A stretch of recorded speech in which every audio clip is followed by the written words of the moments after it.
Dans les couloirs oppressants de la Columbia Correctional Institution, le silence règne en maître. La lumière, crue des néons, tranche les ombres. Chaque pas est un écho retenu, chaque souffle un murmure qui s'estompe. Jeffrey Dahmer avance presque détaché, comme un homme qui semble accepter sa place dans ce décor de fer et de béton où chaque regard invisible pèse lourd de jugement. Peut-être sait-il qu'ici, entre ces murs sans fin, il affronte une toute autre justice, celle qui échappe aux tribunaux, celle qui n'a pas besoin de barreaux. Ce matin-là, Dahmer est assigné aux tâches habituelles avec 2 autres détenus. L'un d'eux, Christopher Scarver, reste en retrait, observant Dahmer d'un regard qu'on peut sentir presque brûlant, pesant, chargé d'une rage profonde, quasi obsessionnelle. Scarver, imposant et déterminé, le guette, le juge, attendant son moment, comme un prédateur patiemment tapi dans l'ombre, l'esprit marqué par ce qu'il appelle sa propre rédemption. Puis sans crier gare, le silence se brise. Scarver, en un éclair, se rue sur Dahmer. Le bruit sourd de l'impact résonne dans le couloir désert et en quelques instants, ce passage silencieux se transforme en un théâtre de vengeance. Et dans ce geste anodin, presque banal, sans avertissement, sans témoin, la vie quitte le corps de Dahmer lentement. Aujourd'hui, je traverse le cas particulièrement connu et malheureusement souvent mal cité ou mal compris de Jeffrey Dahmer, un tueur en série hautement dangereux qui a frappé à 17 reprises au cours des années 80, dans l'État du Wisconsin, en sa ville la plus populeuse de Milwaukee. C'est d'ailleurs pour ça qu'on lui a donné le surnom du cannibale de Milwaukee.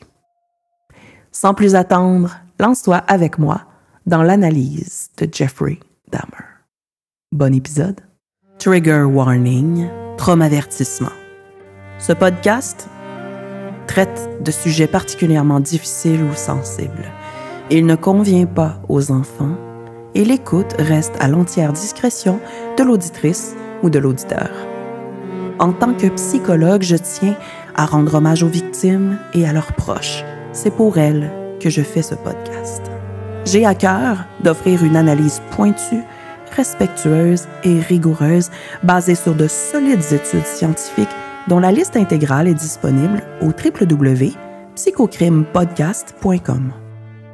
L'objectif est de comprendre les dynamiques psychologiques derrière ces comportements sans jamais excuser les actes criminels. Mes hypothèses sont basées sur les données actuelles, mais ne remplacent pas un diagnostic officiel. Si tu apprécies le podcast, merci de partager, de commenter, t'abonner ou laisser un avis. Bonne écoute!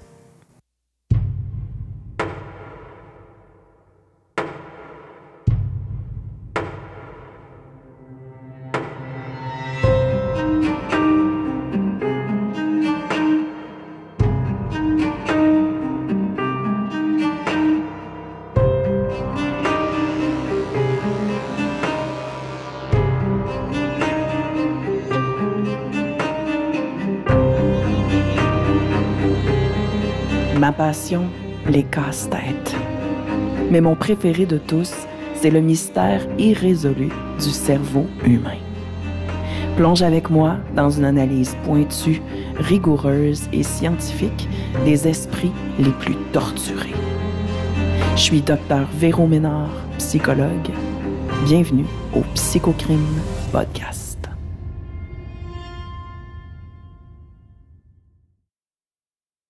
Segment Histoire de vie 0-5 ans. Dans la pénombre qui précède sa venue au monde, le destin de Jeffrey Lionel Dahmer se tissait déjà de fils sombres et distordus. Sa mère, Joyce, prisonnière d'un esprit fragmenté par ce qu'on soupçonnera plus tard comme étant un trouble de la personnalité limite, dansait sur le fil ténu entre la rage et le désespoir. Son ventre, qui portait la promesse d'une nouvelle vie, était chaque jour abreuvé d'un cocktail particulièrement chimique. Somnifère, sédatif, antipsychotique, anticonvulsivant. Une potion amère censée exorciser ses démons intérieurs. Dans cette antichambre de l'existence, Dahmer baignait déjà dans les eaux troubles des menaces maternelles.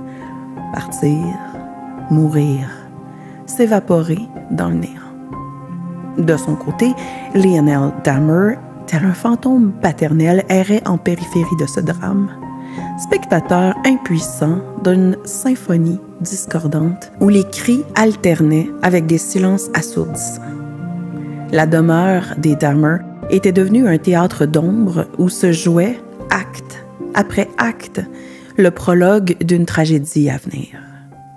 Le 21 mai 1960, Jeffrey émerge dans un monde déjà vicié par les vapeurs toxiques de l'anxiété et de la fureur.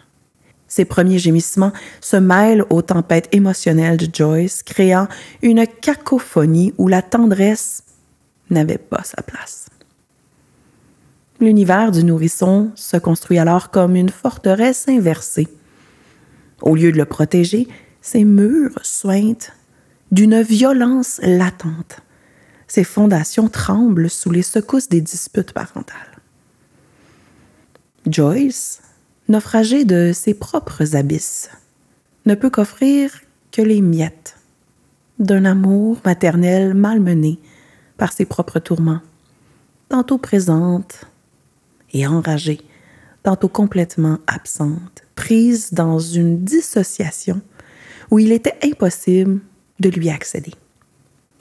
Lionel, quant à lui, s'évanouissait dans les brumes de son travail, laissant son fils voguer seul sur les eaux glacées de l'abandon. À 4 ans, la chair même de Jeffrey est marquée par le sceau de la souffrance. Une opération pour soigner l'enfant d'une hernie inguinale, apparemment banale, se métamorphose finalement en descente aux enfers pour le jeune garçon. Cette blessure physique, plus qu'une simple cicatrice sur un corps, devient alors une entaille dans son psychisme. Une fissure supplémentaire dans un édifice psychologique déjà fragile. Ce traumatisme médical, tel un grain de sable dans une huître malade, se transforme lentement en une perle noire d'obsession. Segment Histoire de vie, 5 à 10 ans. À l'âge où les enfants commencent à tisser leurs premiers liens avec le monde extérieur, Jeffrey, lui, explore l'art du repli. Dès ses 5 ans, il apprend à se refermer sur lui-même, un peu comme une fleur qui se ferme au lever du jour. Dans cette maison, théâtre silencieux de tensions parentales, les paroles de Joyce, souvent marquées par des menaces de départ, planent dans l'air comme un écho lointain, imprégnant chaque recoin de leur quotidien. Jeffrey trouve alors refuge dans un silence, un espace qu'il façonne pour échapper aux tourments de l'instabilité ambiante. Son père, complètement absorbé par le travail et les études, s'investit intensément dans ces domaines qui deviennent alors une échappatoire, une façon de composer avec un foyer devenu plutôt oppressant. Pendant ce temps, chaque parent est aux prises avec ses propres souffrances et problèmes et personne ne tisse de liens solides avec l'enfant qui en a pourtant alors cruellement besoin. Tel un alchimiste involontaire, le jeune garçon transforme l'anxiété en un mutisme de plomb. Il devient l'archiviste silencieux d'une chronique familiale tragique, absorbant comme une éponge sombre les vibrations toxiques d'un amour qui se décompose sous ses yeux. Avait-il un jour seulement existé, cet amour? Personne ne saurait le dire. À 8 ans, l'innocence déjà fragile de Jeffrey est brutalement brisée par l'indicible. Un voisin, tel un voleur d'âme, est reporté comme ayant commis l'irréparable, soit des abus sexuels sur le jeune garçon. Ce traumatisme enterré dans les catacombes de son esprit, jamais exhumé par les mots, vient ajouter une nouvelle couche à la stratification complexe de ses souffrances. Ce secret, tel un parasite invisible, se nourrit de son silence, creusant toujours plus profond les galeries de son isolement. C'est dans ces années cruciales que Jeffrey commence à développer une relation particulière avec la mort.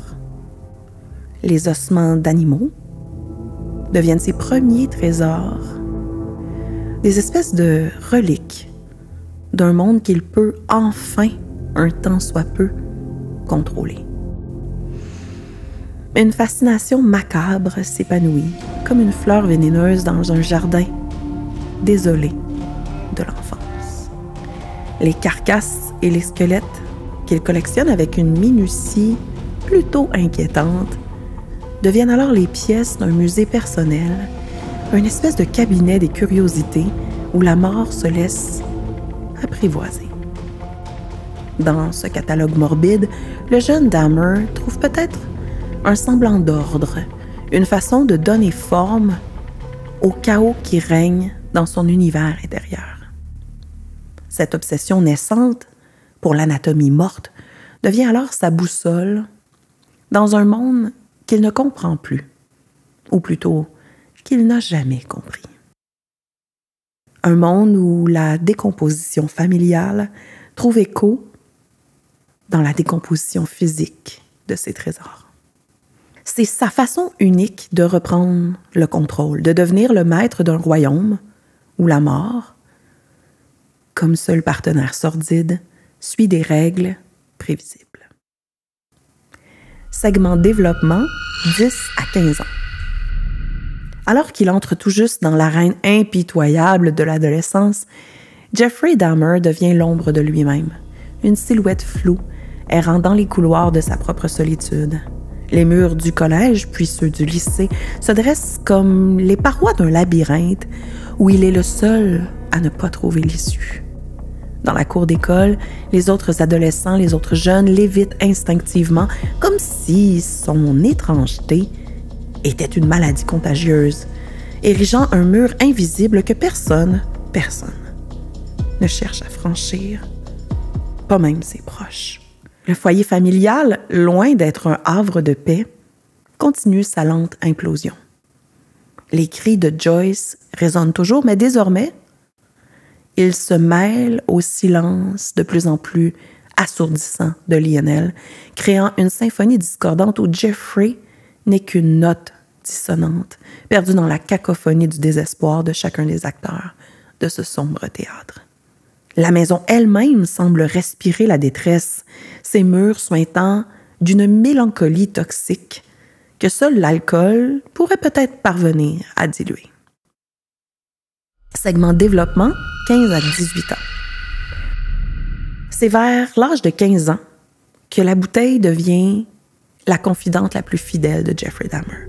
L'alcool, tel un amant perfide, lui promet l'oubli, tout en creusant plus profond les galeries de sa solitude. Chaque gorgée devient une tentative d'anesthésier une douleur qui, paradoxalement, ne fait que s'amplifier dans les vapeurs de l'ivresse. L'alcool devient son rituel quotidien, une espèce de communion profane avec ses démons intérieurs. Sa fascination pour la mort, loin de s'estomper, se métamorphose en une obsession plus sophistiquée, plus dangereuse.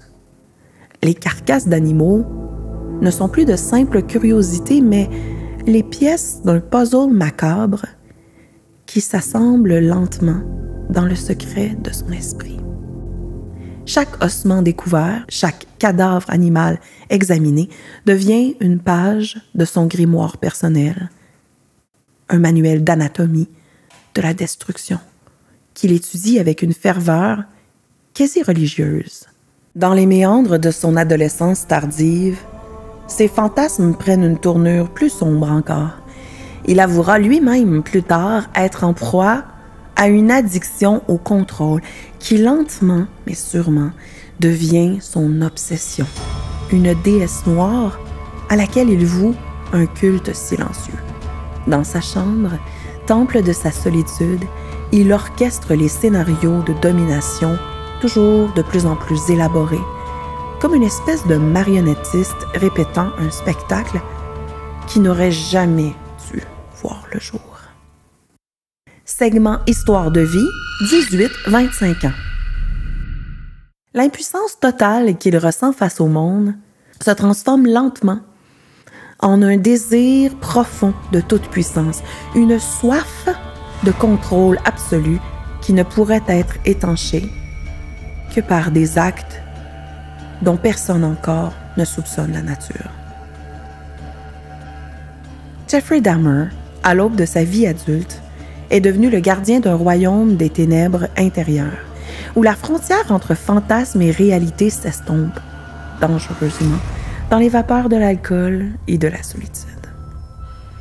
Pour comble de torture dans la chambre des esseulés, Dahmer voit sa mère et son père quitter tous les deux le nid familial pour entamer chacun une nouvelle vie indépendante. Néanmoins, personne ne se soucie de laisser derrière une jeune âme plongée dans une souffrance torturante, et ainsi les parents de Jeffrey l'abandonnent seul à son sordide sort, sans même se soucier de se retourner sur leur départ. À 18 ans, seul et meurtri, Jeffrey Dahmer franchit le Rubicon de l'horreur. Stephen Hicks, tel un agneau sacrificiel sur l'autel de ses obsessions, devient alors la première offrande à ses démons intérieurs. Ce premier meurtre est comme une clé tournant dans une serrure rouillée, ouvrant une porte vers des abysses dont nul ne soupçonnait la profondeur. Dans cet acte de domination ultime, Dahmer goûte à un pouvoir enivrant, plus puissant, plus addictif que l'alcool qui coule dans ses veines. Le jeune homme qu'il est devenu à 20 ans n'est plus qu'une coquille vide, un vaisseau fantôme voguant sur les mers de l'alcool et des fantasmes mortifères. Son isolement n'est plus une simple condition sociale, mais une forteresse qu'il a lui-même construite pierre par pierre, faute d'autres matériaux à sa disposition. Dans ce château de la solitude, ses obsessions grandissent comme des plantes vénéneuses, leurs racines s'enfonçant toujours plus profond dans le terreau fertile du désespoir. Malgré ses tentations insoutenables et le goût du meurtre auquel il a déjà goûté, Dahmer s'empêche de toutes ses forces de commettre à nouveau l'irréparable. Il parvient ainsi à tenir ses démons intérieurs enchaînés sans commettre l'horreur pendant plus de 10 ans. Mais les années qui suivent sont comme une valse macabre où Dahmer danse entre normalité apparente et monstruosité cachée. Le jour, il est l'employé discret, l'ombre qui se glisse entre les rayons des lumières de la société. La nuit, ses fantasmes prennent vie dans une symphonie d'horreur, transformant son appartement en un théâtre de l'indicible. Chaque nouvelle victime étant une note de plus sur sa partition sanglante, chaque acte de possession totale un verset de son évangile noir. Arrestation et confession. Le 22 juillet 1991, le rideau tombe brutalement sur ce spectacle d'horreur. Tracy Edwards parvient de peine et de misère à fuir le labyrinthe du cauchemar qui est devenu l'appartement 213. Ce soir-là, les forces de l'ordre viennent pour arrêter Jeffrey Dahmer. Mais ils ne découvrent pas simplement une scène de crime. Ils pénètrent littéralement dans un musée des atrocités, une galerie où la mort elle-même semble avoir élu domicile. Les photographies, figées dans leur terrible vérité, les crânes transformés en reliques profanes, les morceaux de chair conservés comme des trésors maudits. Tout témoigne d'une folie méthodique, d'une horreur orchestrée avec une précision d'horloger. Face à ses juges, Dahmer se fait chroniqueur de sa propre monstruosité. Sa voix, monocorde comme le tic-tac d'une horloge mortuaire, égrène les détails de ses crimes avec une précision chirurgicale. Et ainsi, sans remords ni fierté, il avoue le meurtre sordide de 17 jeunes hommes. Pas de culpabilité, pas de regret. Seulement un vide vertigineux, l'abysse d'une âme qui a depuis longtemps perdu contact avec l'humanité.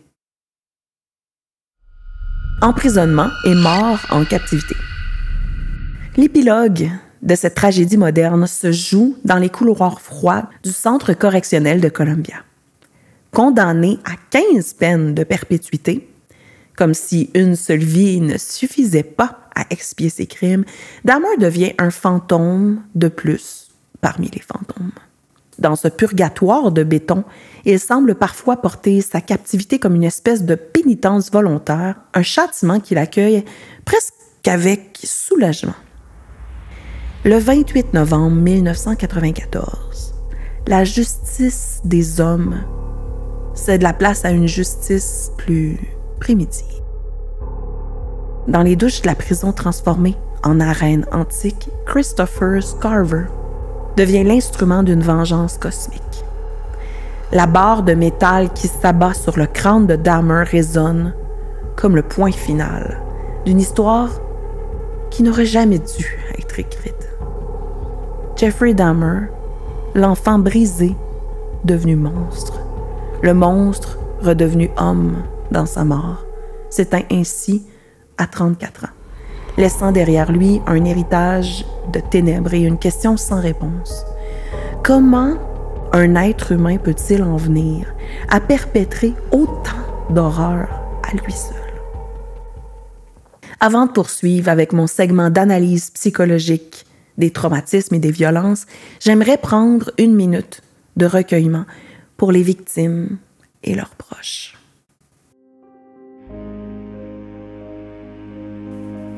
Stephen Hicks, 18 ans. Stephen Tuomi, 25 ans. James Dockstader, 14 ans. Richard Guerrero, 22 ans. Anthony Sears, 24 ans. Raymond Smith, 32 ans. Edward Smith, 27 ans. Ernest Miller, 22 ans. David C. Thomas, 22 ans. Curtis Strother, 17 ans. Errol Lindsay, 19 ans. Tony Hughes, 31 ans. Conorak Sintasomphony, 14 ans. Matt Turner, 20 ans. Jeremiah Weinberger, 23 ans. Oliver Lacey, 23 ans. Joseph Bradoft, 25 ans.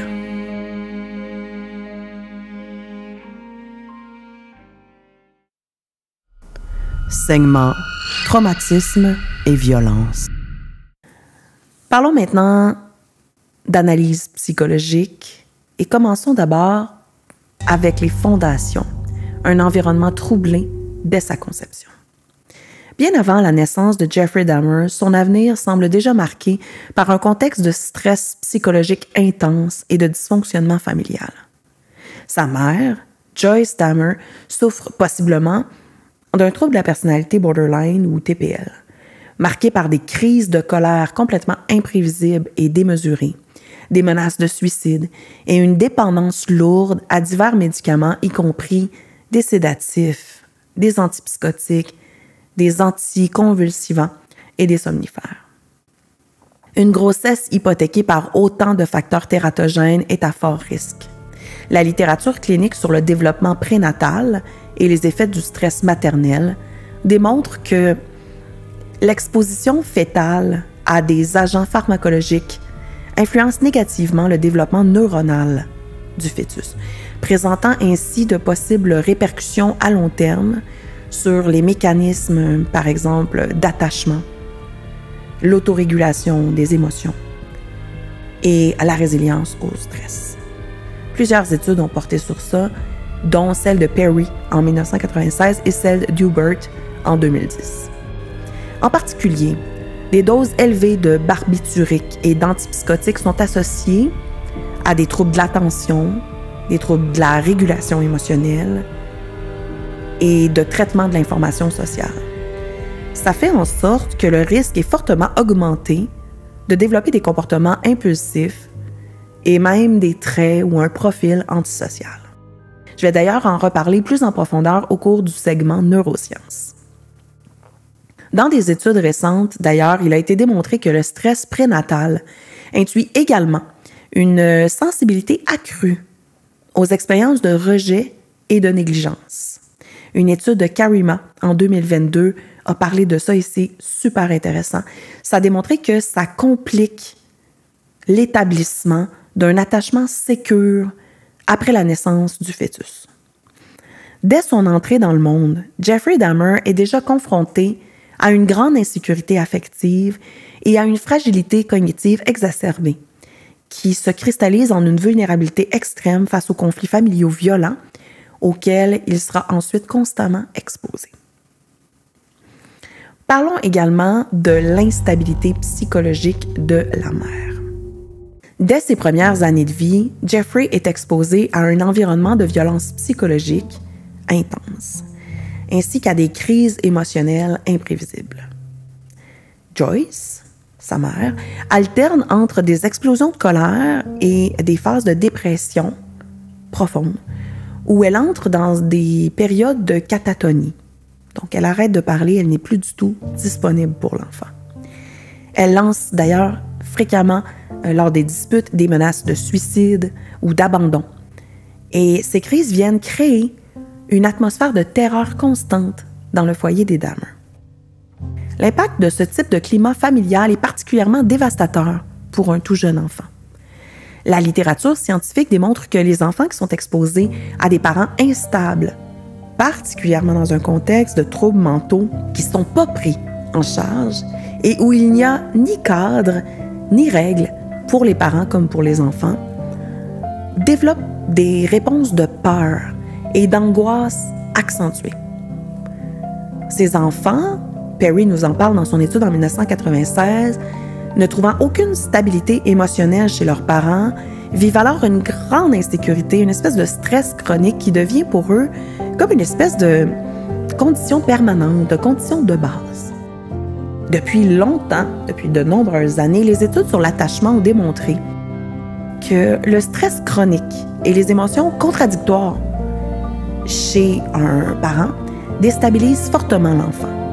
Je pense aux études de Ainsworth, de Bowlby dans les années 80, où on a parlé que les enfants de parents souffrant de troubles de la personnalité sévères et qui ne sont pas pris en charge présentent des tendances accrues à adopter des comportements antisociaux et à avoir des difficultés, des problèmes de régulation émotionnelle parce qu'ils n'ont jamais eu de modèle de régulation émotionnelle sain.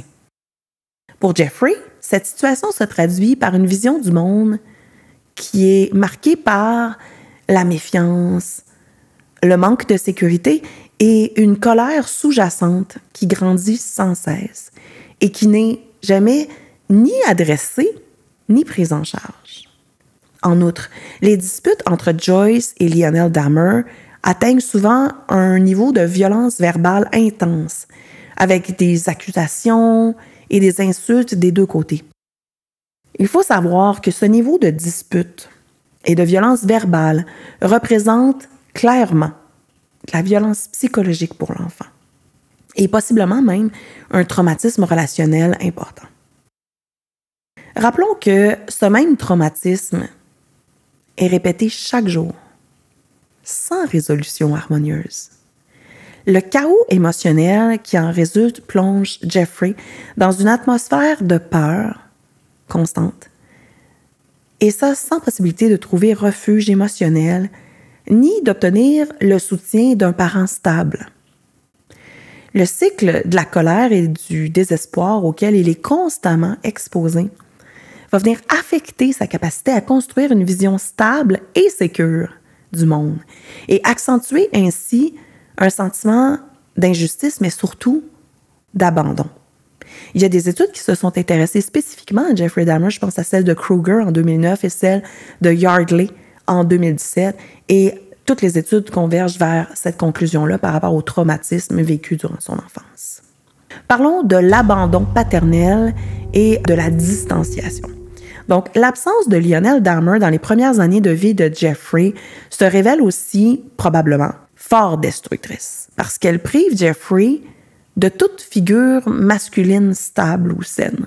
Lionel est souvent éloigné de la maison pour son travail, pour ses études, et même quand il est présent physiquement, il semble qu'il ait été émotionnellement absent.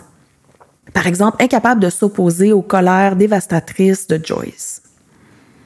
Ce manque d'attention et d'interaction paternelle empêche Jeffrey de bénéficier d'un modèle masculin sécurisant.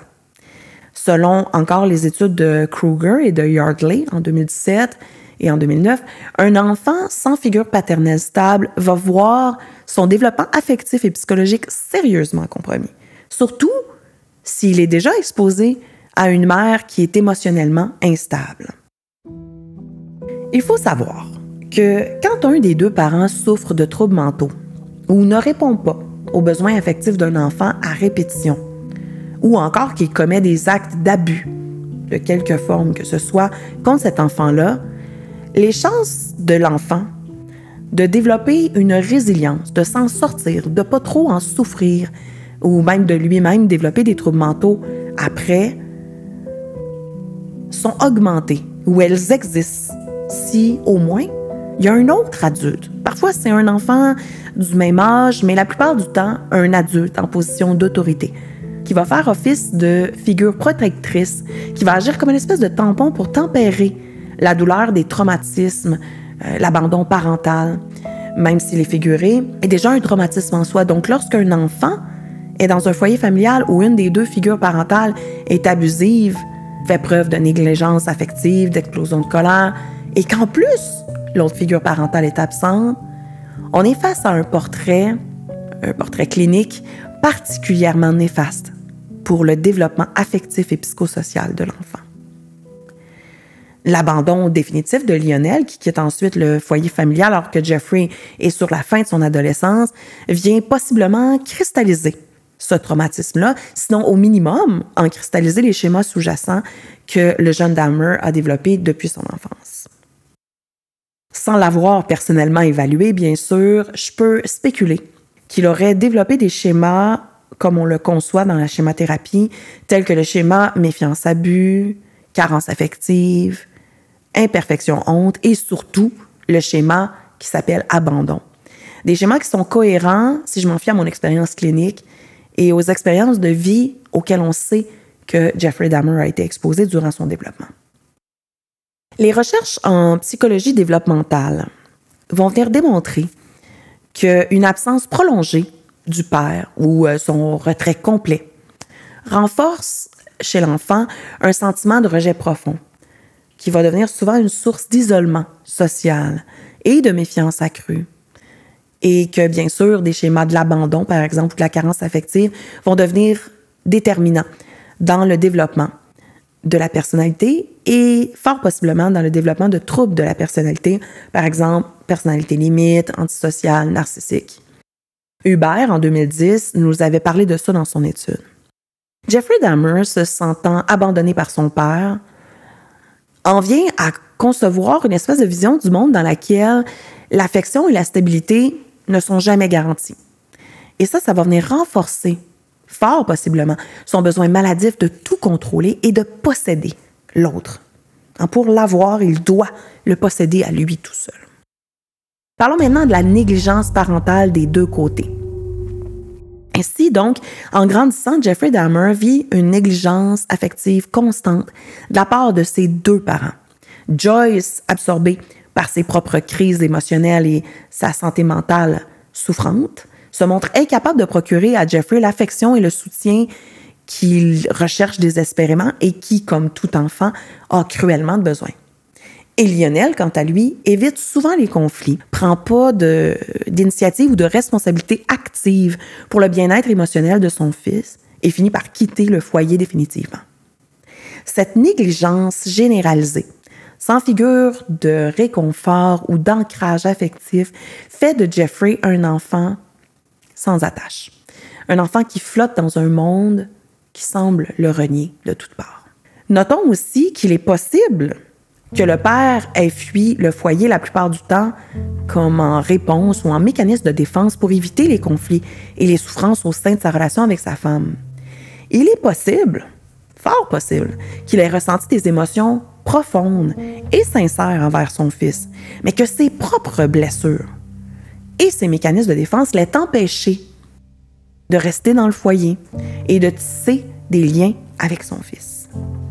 D'ailleurs, il a tenté de tisser une certaine relation avec lui, de partager des activités ou des intérêts. Mais ça s'est soldé en le partage d'un intérêt commun plutôt étrange qui aurait dû être considéré comme une problématique, comme un signe précurseur, mais qui, considérant l'ensemble du portrait clinique de la famille, ne s'est pas produit. La littérature scientifique, je pense ici à Reed en 2019, à Karima en 2022, met en lumière l'impact d'une négligence affective sur le développement des traits de personnalité antisociale. Les enfants négligés sur le plan émotionnel vont venir construire souvent une vision du monde comme étant un monde froid, menaçant, indifférent, duquel il faut se protéger. Pour Jeffrey, ce manque d'attention a fini par se traduire en une espèce de désensibilisation, une déshumanisation progressive des autres, qui sont devenus alors, progressivement, des objets de contrôle. Parlons de l'isolement social, l'absence d'amis, de relations significatives. Isolé dès son enfance, Jeffrey peine à se lier à ses pairs, n'établit jamais de véritables relations d'amitié significatives. Il est perçu comme différent par les autres enfants, il est souvent marginalisé, ce qui va venir accentuer son sentiment de solitude. Les recherches indiquent que l'absence de contacts sociaux dans l'enfance limite cruellement le développement des compétences relationnelles essentielles et renforce le risque de comportements déviants ensuite dans l'adolescence ou à l'âge adulte. Il y a Yardley qui s'est prononcé sur ça en 2017, par exemple.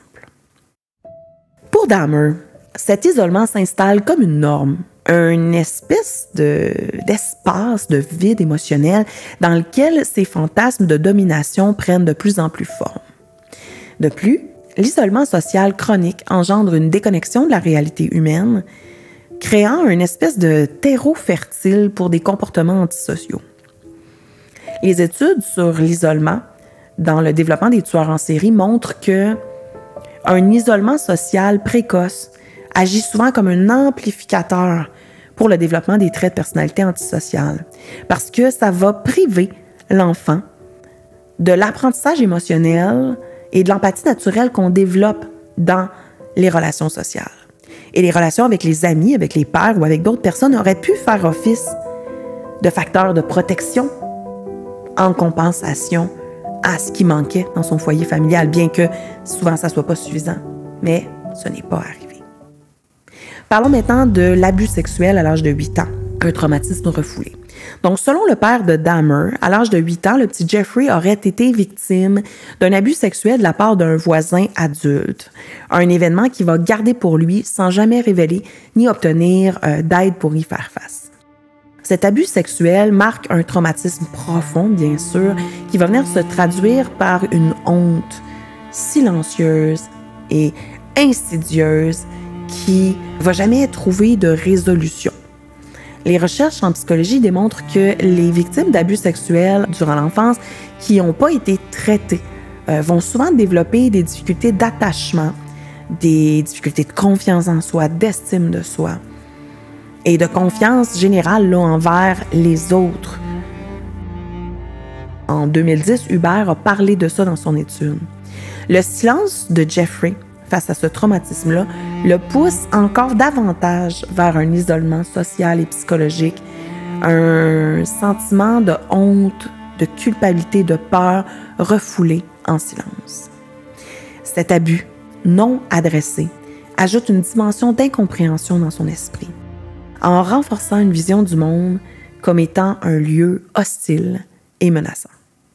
Toujours selon l'étude de Karima en 2022 ainsi que celle de Yardley en 2017, les abus subis en silence vont souvent venir alimenter des comportements de repli, de contrôle exacerbés, des traits que Dahmer commence à manifester tout jeune dans ses comportements et ses fantasmes morbides.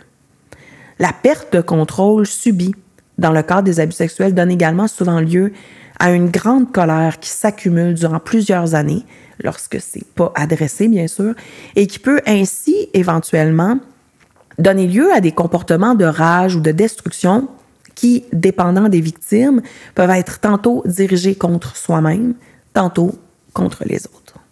D'autre part, on observe aussi que si Dahmer est d'orientation homosexuelle et qu'il ne sélectionne que des victimes de sexe masculin également d'orientation homosexuelle, il est possible que cette orientation, que ce fantasme, soit spécifiquement dans le but d'évacuer une colère incommensurable liée à cette perte de contrôle vécue au sein des abus sexuels durant son enfance. Parlons maintenant de la déviance et de la fascination pour la mort. Donc, en grandissant, Jeffrey développe une fascination morbide pour la mort et la décomposition des corps.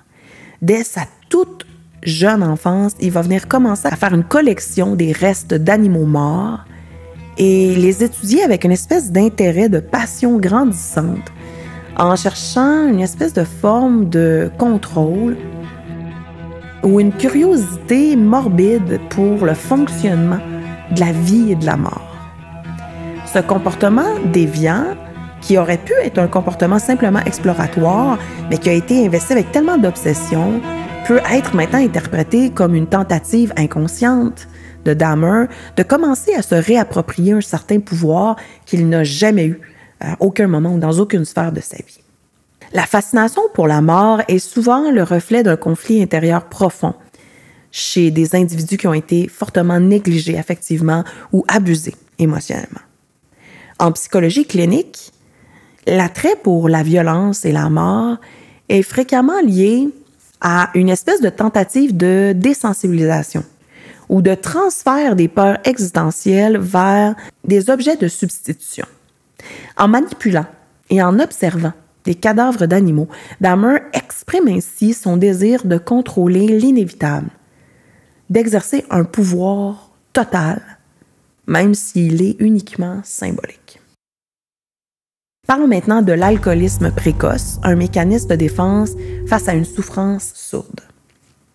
Adolescent, Jeffrey Dahmer commence à consommer de l'alcool et ce, de manière excessive, bien avant l'âge légal. Cette consommation est pour lui une manière de fuir un environnement familial toxique et une solitude qui le ronge. Et possiblement aussi des souffrances non seulement titanesques, mais dont personne ne lui a jamais transmis d'outils pour gérer ou même juste en parler. L'alcool vient agir comme une espèce d'anesthésiant émotionnel qui va lui permettre de supporter, au moins temporairement, la douleur de son isolement et de sa dévalorisation. Dans la littérature scientifique, l'alcoolisme chez les adolescents est un signal d'alerte d'une grande souffrance psychologique. Et chez Dahmer, il révèle une tentative désespérée de trouver du réconfort dans un monde perçu comme fortement hostile. Cet alcoolisme précoce, non pris en charge, contribue à accroître encore plus ces tendances de repli et de déviance. La dépendance à l'alcool, surtout chez les jeunes, est souvent associée à une intensification des troubles de la personnalité et à une perte de contrôle émotionnel accrue. Des éléments qui se manifestent progressivement dans la vie de Dahmer. Il faut se rappeler que d'un point de vue de projection identitaire, Dahmer avait deux parents à observer. Une mère qui explose de colère et de rage et qui gère très très mal ses émotions, ça engendre beaucoup de souffrance et de dysfonctionnement relationnel, ainsi qu'un père qui, lui, fuit toutes les situations délicates sans jamais adresser les vraies choses, sans mettre de limites, sans exprimer ses émotions ou ses besoins, mais qui semble se sauver des conséquences par opposition à sa mère, du moins du point de vue d'un enfant ou d'un adolescent. Ainsi, bien loin d'être conscient de ce mécanisme-là, le jeune Jeffrey a probablement identifié rapidement qu'il était beaucoup plus avantageux de fuir ses souffrances, les écraser, les faire taire, que de les laisser exploser, et beaucoup moins dangereux d'ailleurs aussi. C'est donc cette avenue qu'il a choisie en suivant les traces de son père sur la route de l'évitement, ici qui se traduit par une consommation excessive d'alcool. Parlons de la déconnexion émotionnelle et de la déshumanisation des autres êtres humains. Au fil des années, Dahmer se coupe de plus en plus émotionnellement du monde et des autres. Cette déconnexion, renforcée par des années de négligence, d'isolement, de rejet, transforme les autres humains en simples objets de ses fantasmes de domination. Dans la psychologie du développement social, on vient démontrer que la déshumanisation, ça peut être une conséquence importante de l'isolement affectif et du manque d'interaction sociale significative parce que l'individu n'a jamais développé de base empathique envers les autres. La Brode en parle beaucoup dans son étude en 2007. On a également parlé dans d'autres épisodes du Psychocrime Podcast de certains syndromes génétiques ou de différences neurostructurelles qui pouvaient prédisposer à cette difficulté-là à développer des connexions et de l'empathie envers les êtres humains. Chez Dahmer, cette déshumanisation atteint son paroxysme dans ses crimes, où chaque victime devient littéralement un objet de possession totale qui vient symboliser son besoin absolu de contrôle. Il y a des recherches sur les tueurs en série qui démontrent que les comportements de déshumanisation découlent souvent d'un grand vide émotionnel intérieur. Un vide qui va venir pousser ces individus-là à percevoir les autres non pas comme des êtres égaux à part entière, mais plutôt comme de simples objets, comme des moyens d'assouvir des pulsions inavouées. Dahmer, qui a été privé de relations affectives sincères, n'a jamais appris à considérer les autres comme des individus indépendants de ses propres besoins et désirs. Parlons maintenant du cannibalisme. Avant de passer au segment neurosciences, je veux dire un petit mot sur le cannibalisme de Jeffrey Dahmer. Dans son cas, son recours au cannibalisme pourrait être perçu comme une manifestation de plus, cette fois-ci extrême, de son désir, de son besoin de contrôle total sur ses victimes, un acte qui vise à les posséder au-delà de la mort. Cette pratique peut également refléter une profonde incapacité à établir des liens affectifs authentiques, le poussant à intégrer, à ingérer littéralement l'autre pour combler un grand sentiment d'isolement et de vide intérieur.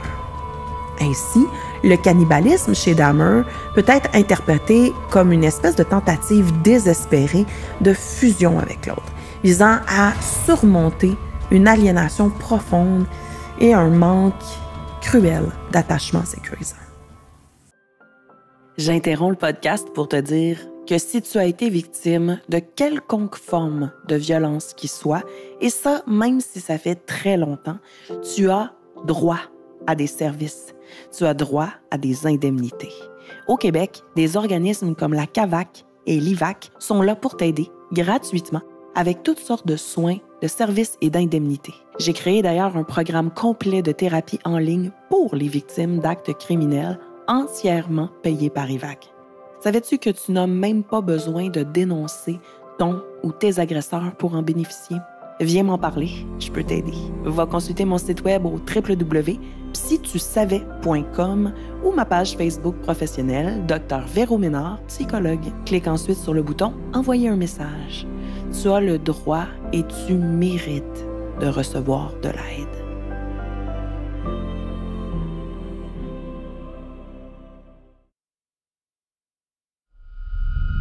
Segment Profil diagnostique. Jeffrey Dahmer est un cas complexe qui présente une constellation de traits et de troubles diagnostiques ayant contribué à ses comportements déviants et criminels. Certains de ces diagnostics ont été posés officiellement alors que d'autres ne sont que des hypothèses cliniques, basées quand même sur des analyses des comportements et des symptômes observés au fil des interactions de Dahmer.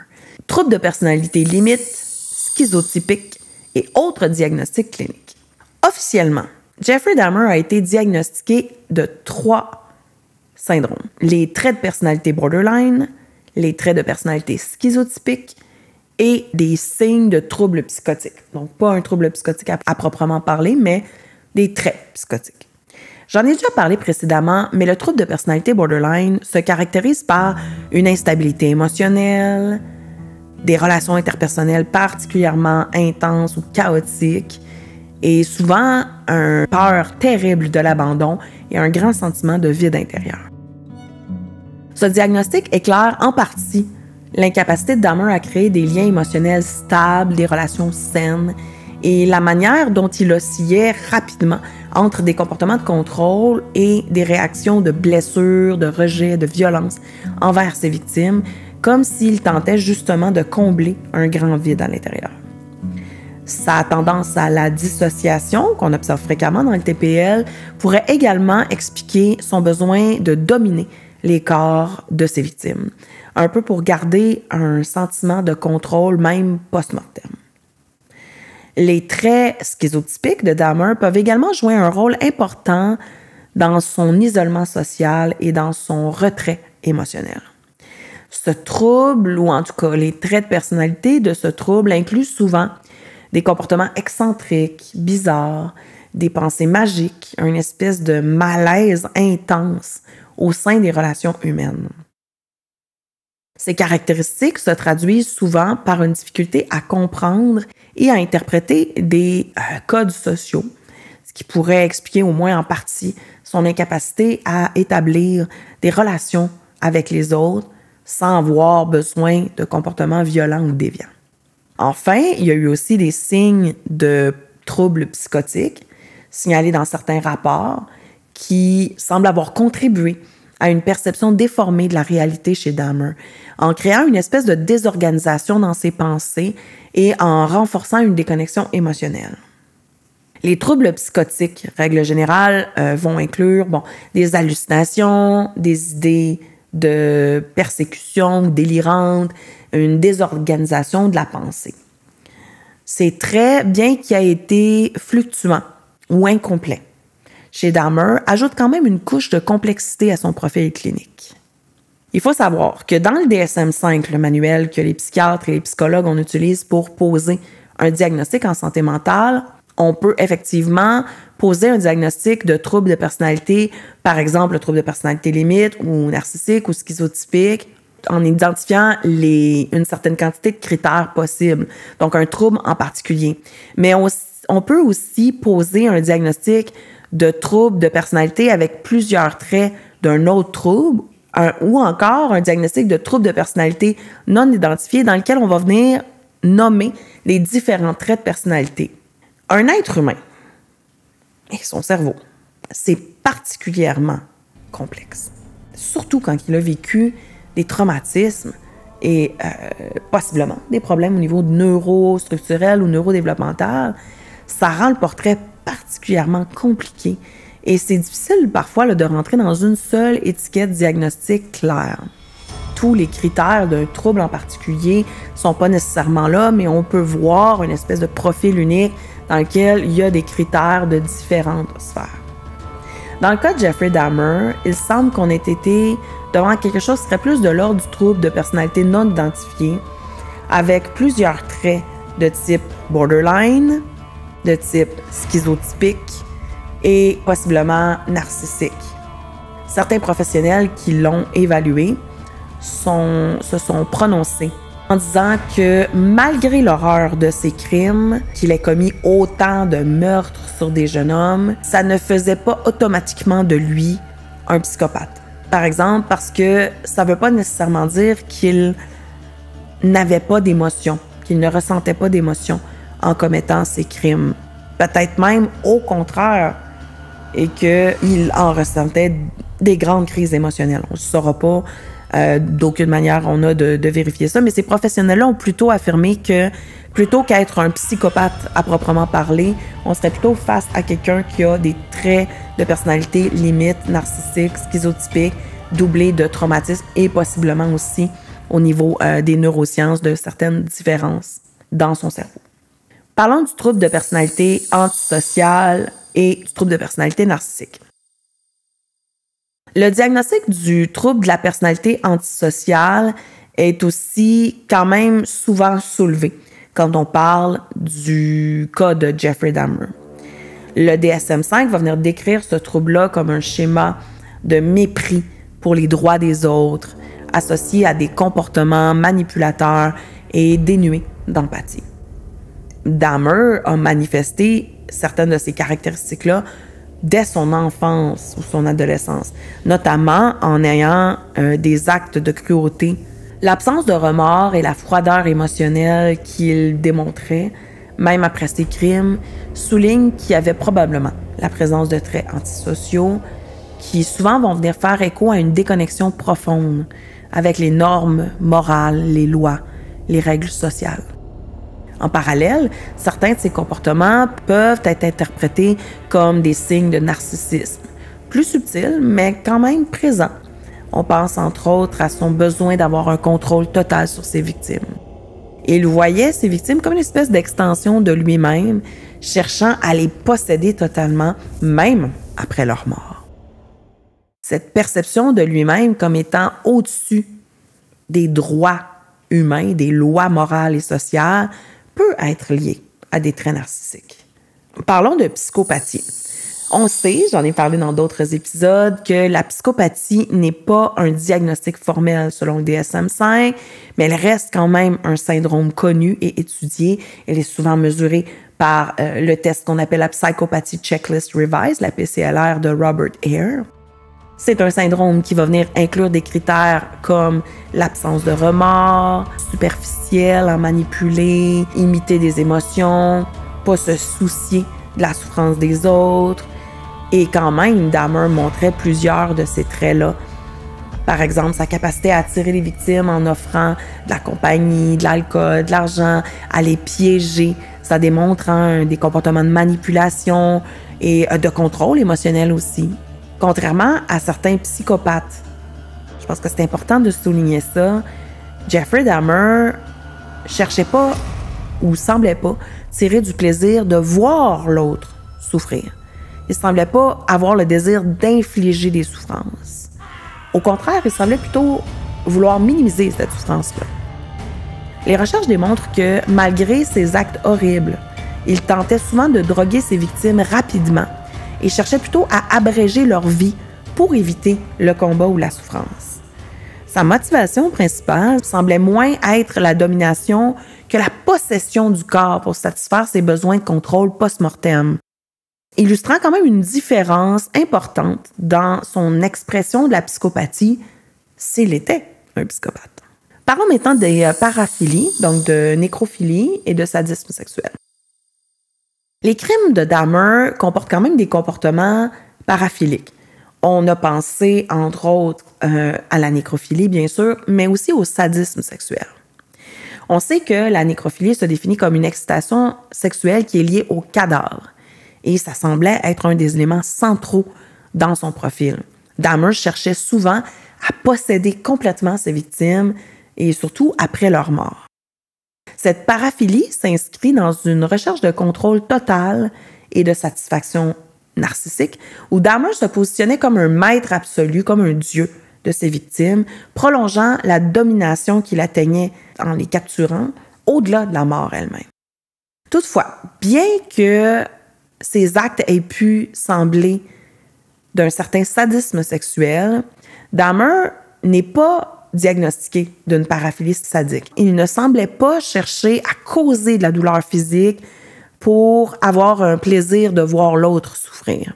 En fait, Dahmer manifestait peu de signes de plaisir direct face à la souffrance de ses victimes et, comme je viens d'en parler, il cherchait plutôt à minimiser la douleur Et ça le distingue quand même des profils sadiques classiques.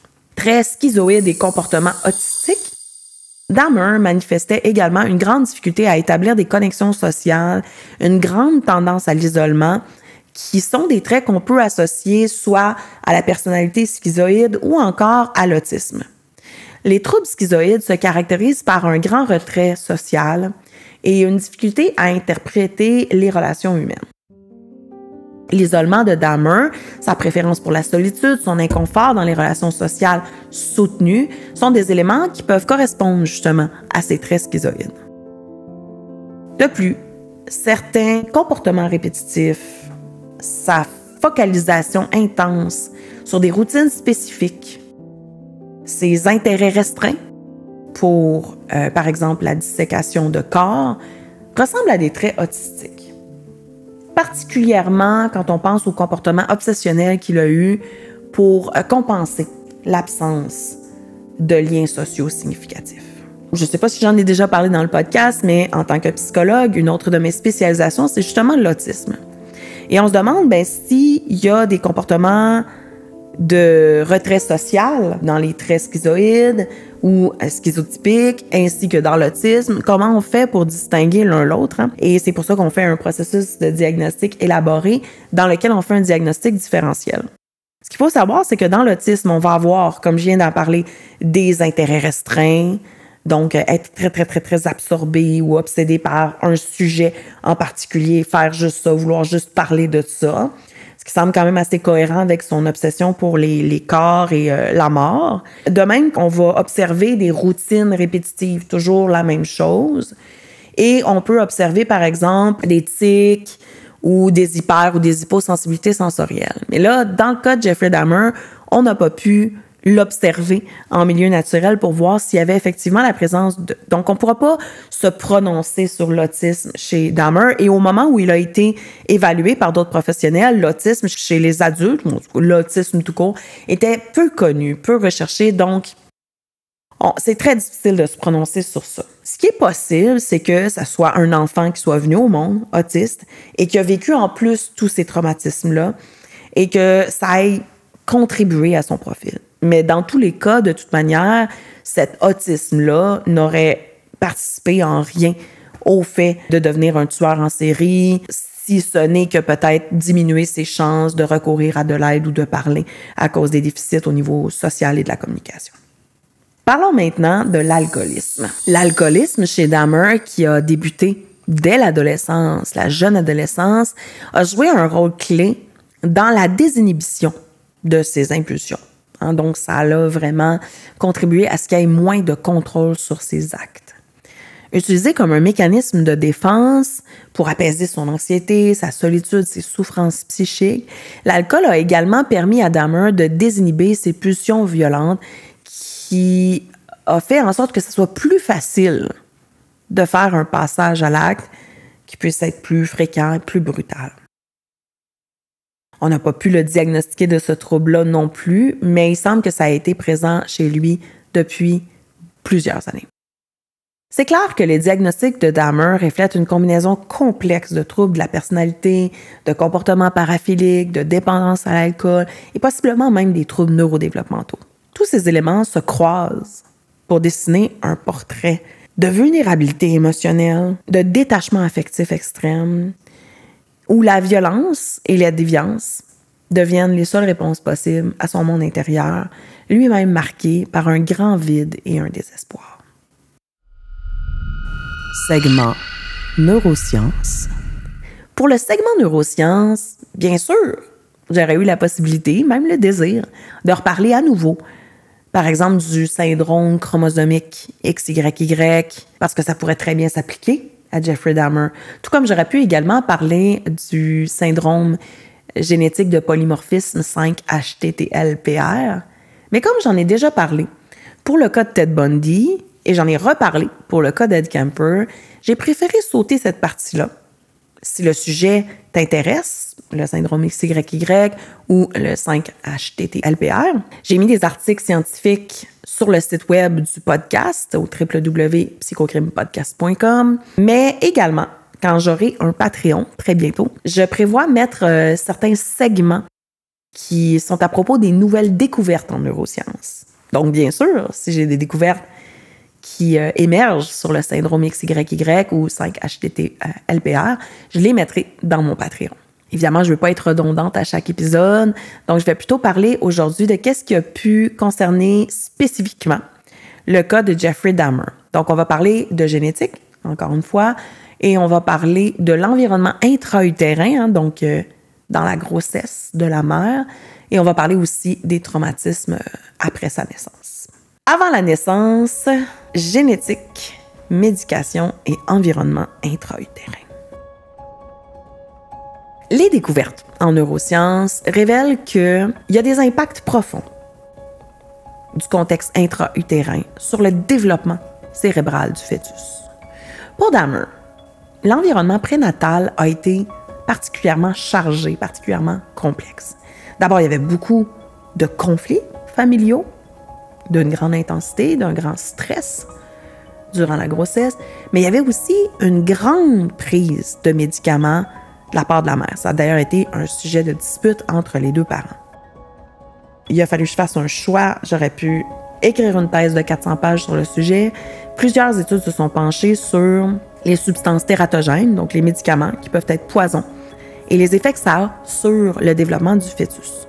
Certaines études démontrent que les médicaments psychotropes et les antiépileptiques qui sont pris durant le premier trimestre de la grossesse, on pense aux antidépresseurs par exemple, peuvent affecter le développement des circuits cérébraux chez le fœtus, en augmentant le risque de troubles de régulation émotionnelle et de problèmes cognitifs à long terme.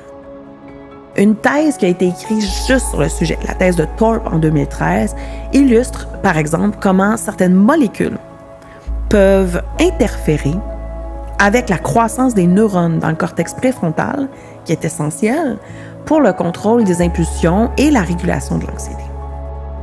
Dans le cas de la mère de Dahmer, l'environnement de crise et la prise de médicaments suggèrent un stress biochimique extrême sur le fœtus. Et ça a créé, fort possiblement, des vulnérabilités neurologiques précoces. Les recherches de Date, en 2019, indiquent aussi que les tensions prénatales modifient littéralement l'axe de régulation du stress chez l'enfant.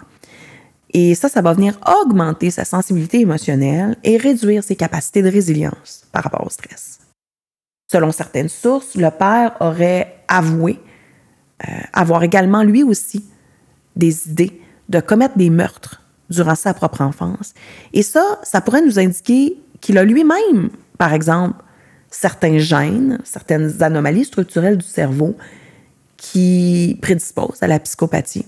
Et peut-être que, par exemple, dans le cas du père, il n'y a pas eu nécessairement les traumas ou les expériences, ou encore qu'il y a eu des facteurs de résilience ou de protection qui ont fait en sorte que le père lui-même ne devienne pas un psychopathe, un meurtrier en série.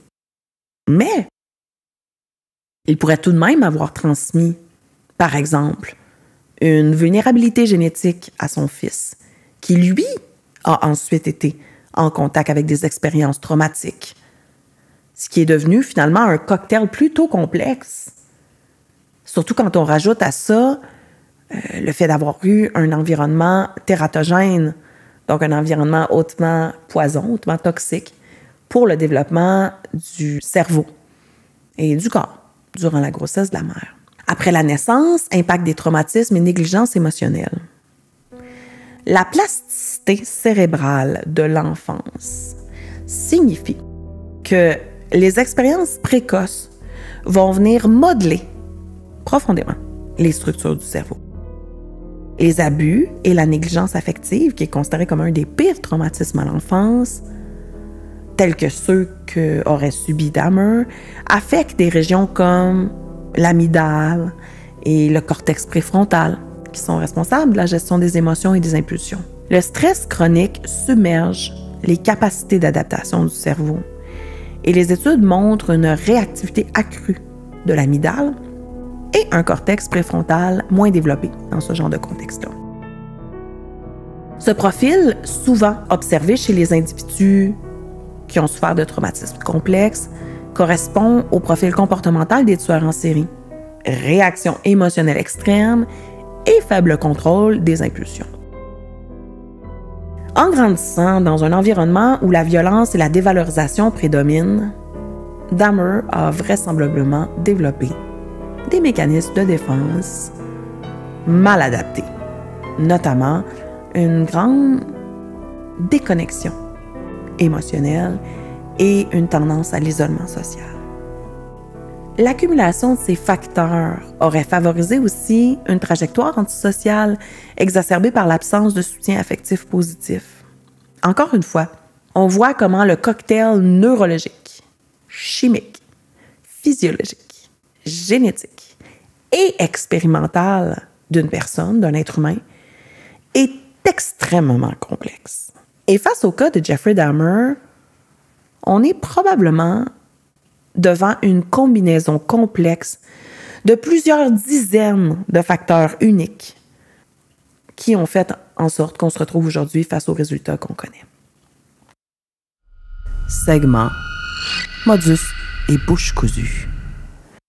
Le modus operandi de Jeffrey Dahmer, marqué par des étapes précises et des rituels, dévoile non seulement sa méthode, mais aussi la structure psychologique complexe qui sous-tendait ses crimes. Son processus, qui semble soigneusement orchestré, va bien au-delà d'une simple volonté de tuer, révélant des besoins profonds de contrôle, de connexion et de possession. Étape numéro 1, préparation et isolement des victimes.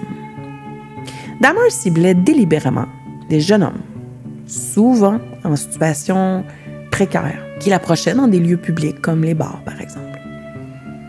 Il les attirait en leur proposant de l'argent pour des photographies, une méthode qui capitalisait sur leur vulnérabilité financière.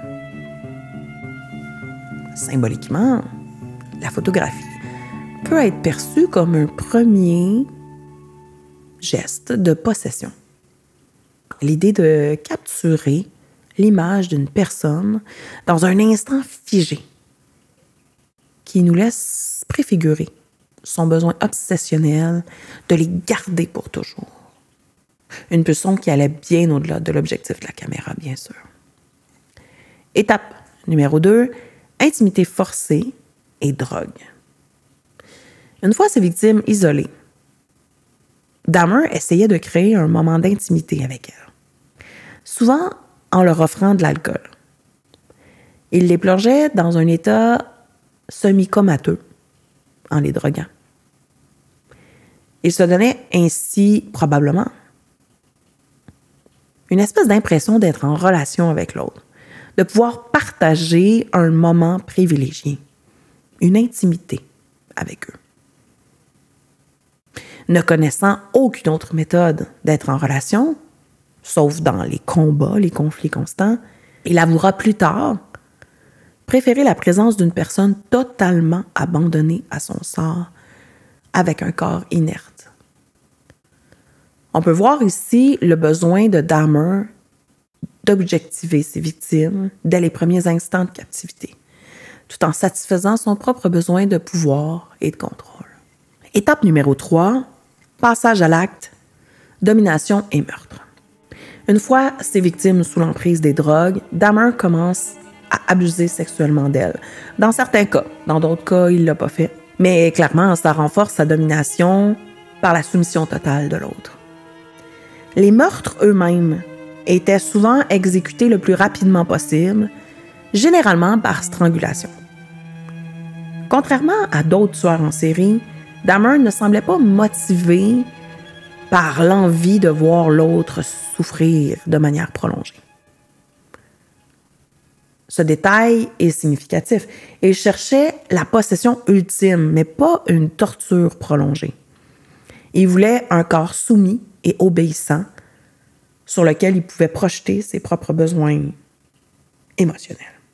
Le fait de tuer par strangulation comporte quand même une forte connotation de prise de possession.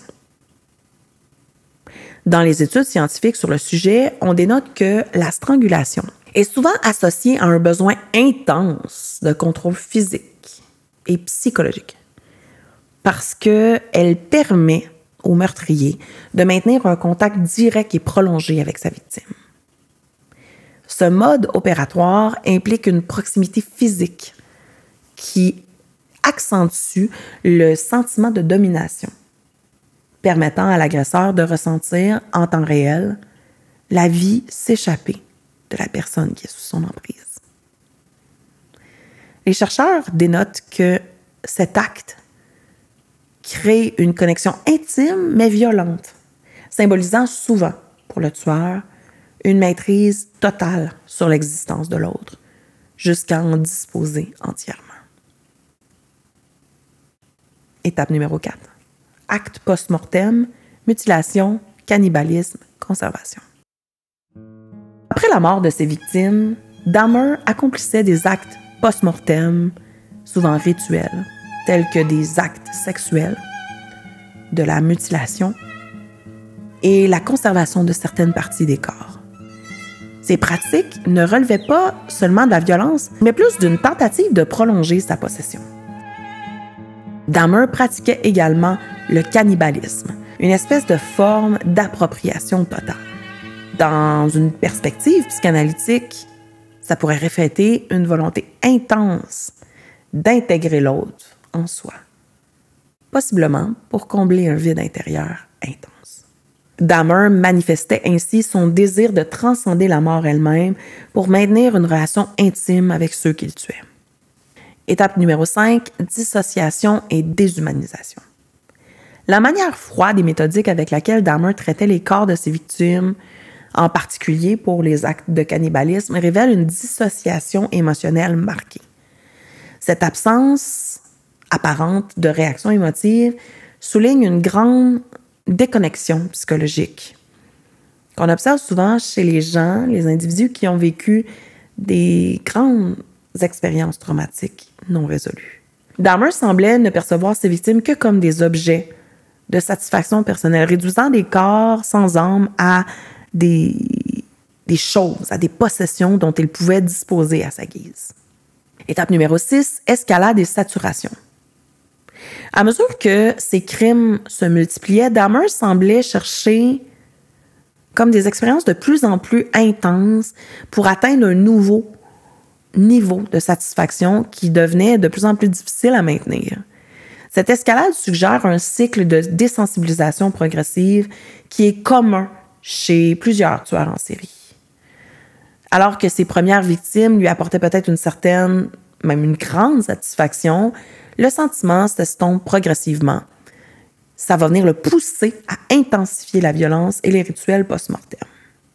Les criminologues et les psychologues expliquent cette dynamique-là par un besoin croissant de stimulation pour obtenir le même niveau de soulagement émotionnel. On observe ça dans la plupart des dépendances. Par exemple, quelqu'un qui a une dépendance envers l'alcool va éventuellement avoir de plus en plus besoin d'alcool pour obtenir le même effet. Le modus operandi de Dahmer, avec ses étapes précises et ses rituels morbides, illustre toute la complexité de son esprit et les besoins profonds qui le poussaient. Ses actions étaient moins motivées par la simple cruauté que par le désir de contrôle total et d'intégration de l'autre en lui-même, un mécanisme bien sûr malsain, malade, qui visait à combler un vide intérieur incommensurable. Segment croissance post-traumatique. Le segment sur la croissance post-traumatique qui concerne Jeffrey Dahmer peut offrir une espèce de perspective nuancée pour mieux comprendre comment certains facteurs de risque qui sont non traités, non considérés, non adressés peuvent évoluer vers des comportements extrêmes, mais surtout, sur l'importance d'intervenir de manière précoce en santé mentale. Voici donc quelques points essentiels à retenir. Rôle des troubles de la personnalité et des paraphilies. Dahmer présentait des caractéristiques souvent associées aux troubles de la personnalité. On a parlé antisocial, schizoïde, des paraphilies, comme la nécrophilie. Quand on prend conscience de la présence de ces traits-là durant l'adolescence ou même durant l'enfance, l'absence d'intervention peut vraiment exacerber ces tendances déviantes-là et que celles-ci prennent de plus en plus de place et deviennent destructrices chez une personne qui souffre de manière sévère. Elle peut mener, comme on l'a vu, à des conséquences désastreuses. Numéro 2, importance de la détection précoce. Les signes précoces chez Dahmer, comme l'isolement social, la consommation d'alcool problématique, une fascination pour la mort, montrent combien les comportements préoccupants peuvent devenir pathologiques quand il n'y a pas de support thérapeutique approprié. En abordant la santé mentale, les souffrances, les émotions dès le plus jeune âge, c'est possible de détecter et de traiter des symptômes qui autrement sont ignorés ou sous-estimés jusqu'à ce qu'ils se manifestent de manière extrême et qu'on soit face à un grand problème. Numéro 3, interaction entre comportement violent et traumatisme. La combinaison d'une enfance marquée par un parent instable psychologiquement, violent verbalement, par l'absence d'attachement sécurisant et des paraphilies de Dahmer est un exemple significatif des effets dévastateurs de la violence et du rejet parental. Les interventions thérapeutiques, comme la thérapie de groupe pour les traumatismes complexes par exemple, auraient pu aider à limiter l'évolution de ces comportements. Facteurs génétiques et environnementaux.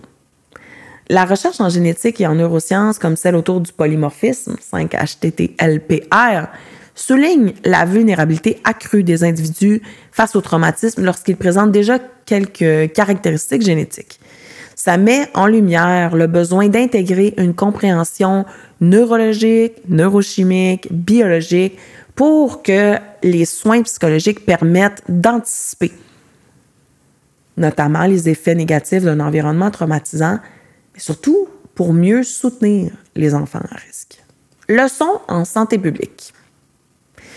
Le cas de Dahmer est un rappel de l'importance de la détection et du soutien en santé mentale dans les milieux scolaires, par exemple, dans les milieux familiaux.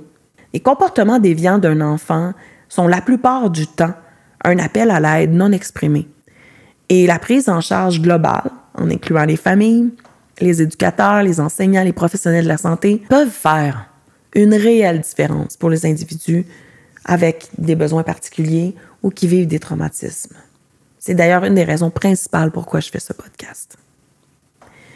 Erreurs policières et racisme systémique. Le cas de Jeffrey Dahmer met en évidence des lacunes tragiques dans la réponse des autorités, en partie alimentées par un racisme systémique et des préjugés de classe profondément ancrés. Une voisine de Dahmer, Glenda Cleveland, a contacté la police à des dizaines et des dizaines de reprises en tentant de les alerter sur les comportements vraiment alarmants qui se produisaient à côté de chez elle. Des bruits inquiétants, des odeurs nauséabondes qui provenaient de son appartement. Et à plusieurs reprises, à chaque fois en fait, les policiers n'ont pas pris ces avertissements au sérieux, en minimisant ces inquiétudes, même en l'invalidant ou en la ridiculisant. Cette indifférence a atteint un paroxysme lorsque Cleveland a trouvé un jeune homme qui était Konerak Sintasomphone, 14 ans seulement, qui s'était échappé de peine et de misère de l'appartement de Dahmer et qui était visiblement intoxiqué et blessé. Malgré les supplications incessantes de Cleveland, les policiers ont cru Dahmer sur parole. Ils n'ont même pas vérifié son identité. Quand il a dit qu'il était un jeune adulte et que c'était son copain en état d'ivresse, ils l'ont cru. Puis, ça, en raison de leurs préjugés en faveur de Dahmer, un homme blanc d'apparence respectable dans la trentaine versus une femme noire qui se plaignait de son voisin. Peu de temps après, Dahmer a tué ce jeune homme-là. Dans une optique de croissance post-traumatique collective, ce cas souligne vraiment l'importance cruciale de la formation et de la sensibilisation des policiers aux préjugés raciaux et à la discrimination systémique. Les vies de plusieurs victimes auraient pu être épargnées si les autorités avaient juste écouté avec attention les inquiétudes des témoins et remis en question les apparences trompeuses. Ce manque de vigilance dans l'intervention, motivé en partie par des biais raciaux et sociaux, souligne la nécessité d'une réforme structurelle dans les services de police pour éviter que des situations similaires se reproduisent. Apprendre de cette tragédie implique de renforcer les pratiques d'écoute, de réduire les préjugés raciaux et de garantir une vigilance accrue, particulièrement dans les contextes où les vies humaines sont en danger. Pour conclure cet épisode, j'ai plongé dans l'esprit complexe et torturé de Jeffrey Dahmer en explorant comment son histoire de vie, marquée par des traumatismes, de la négligence affective et des conditions de vie profondément instables, a contribué à façonner son profil de tueur en série. Ce cas nous rappelle toute l'importance de l'intervention précoce en santé mentale, et de la détection et de l'écoute, l'intervention auprès des signes précurseurs chez les jeunes en souffrance. Au-delà de la compréhension scientifique comme société, je veux nous amener à réfléchir aux manières dont nous pouvons mieux protéger et intervenir auprès des personnes à risque. Dahmer, c'est pas juste un nom associé à une violence extrême, mais c'est un exemple de toute la complexité humaine et de ce que nous avons à apprendre sur la prévention, l'empathie et le soutien à long terme pour éviter des trajectoires aussi destructrices. En écoutant son histoire, on prend conscience des enjeux profonds de la santé mentale et de l'impact durable des traumatismes non résolus. Au prochain épisode du Psychocrime Podcast, je vais plonger dans le cas extrêmement complexe de Charles Manson. Jusqu'ici, j'ai parlé de tueur en série. On va parler de Charles Manson, qui n'est pas un tueur en série. On va commencer à aborder des aspects liés à la manipulation, aux sectes et à comment certaines personnes manipulent et obtiennent le pouvoir sur d'autres personnes pour leur faire faire ce qu'elles veulent. Si tu aimes le podcast, s'il te plaît, partage, like, laisse-moi des étoiles sur la plateforme sur laquelle tu l'écoutes. Ça m'encourage vraiment beaucoup. Ça aide à ce que le podcast monte dans l'algorithme. Mais surtout, ça m'intéresse vraiment. Prends la peine de laisser un commentaire. J'aime ça entendre ton avis et partager avec toi sur le sujet. À bientôt!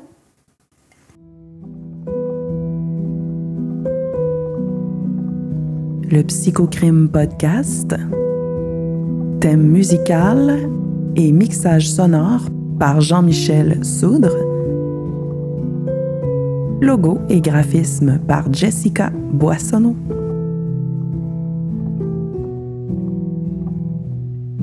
Recherche, réalisation, édition et animation